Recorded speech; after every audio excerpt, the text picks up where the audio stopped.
Pagi. Saudara penyidik Kejaksaan Agung menggeledah rumah pengusaha minyak Riza Khalid di Kebayoran Baru, Jakarta Selatan terkait kasus korupsi tata kelola minyak mentah dan produk kilang PT Pertamina. Kapus Penkum Kejaksaan Agung Harli Siregar menyebut penyidik telah menggeledah 7 rumah dan kantor dari para tersangka. Anak Riza Khalid adalah salah satu tersangka. Penyidik juga memeriksa 2 rumah yang diduga dijadikan kantor dalam kasus dugaan kasus korupsi tata kelola minyak mentah dan produk kilang pada PT Pertamina yang tengah ditangani oleh penyidik Kejaksaan Agung.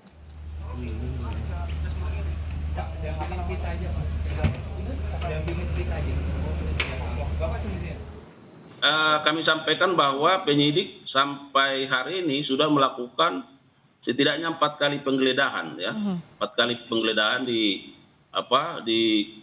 beberapa tempat sejak penyidikan, ya, di Oktober 2024 dan kemarin itu penyidik juga melakukan penggeledahan di 7 rumah dan kantor dari para tersangka dan hari ini penyidik juga melakukan penggeledahan di 2 tempat, ya, seperti yang Mbak sampaikan itu. Jadi sekarang sedang berproses dan penyidik sekarang sedang bekerja di sana dan mudah-mudahan ini bisa cepat.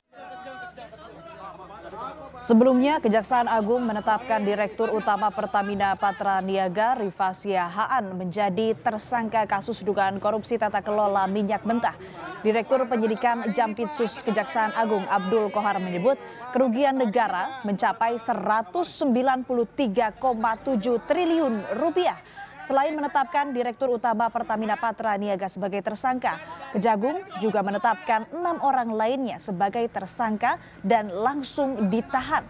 Kejagung menyebut korupsi di anak perusahaan Pertamina ini terjadi pada 2018 hingga 2023. Modus tersangka yaitu sengaja menurunkan produksi kilang dalam negeri agar bisa mengimpor minyak mentah dari luar negeri. Namun berdasarkan fakta penyidikan yang didapat, tersangka RS, SDS dan AP melakukan pengondisian dalam rapat optimalisasi hilir atau OH yang dijadikan dasar untuk menurunkan produksi kilang sehingga produksi minyak bumi dalam negeri tidak terserap seluruhnya.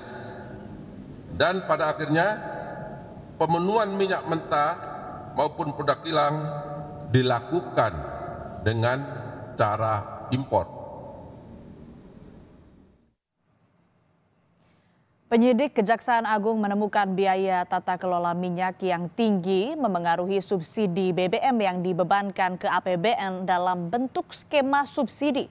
Kejaksaan Agung menemukan kerugian keuangan negara sebesar 193,7 triliun rupiah, diantaranya kerugian ekspor minyak mentah dalam negeri, impor melalui broker, melalui kompensasi, dan pemberian subsidi dari APBN. Selain menetapkan Direktur PT Pertamina Patra Niaga sebagai tersangka, Kejagung juga menetapkan 6 orang lainnya sebagai tersangka. Di antaranya ada Yoki Fernandi di Rut Pertamina International Shipping dan Agus Purnowo dari PT Kilang Pertamina.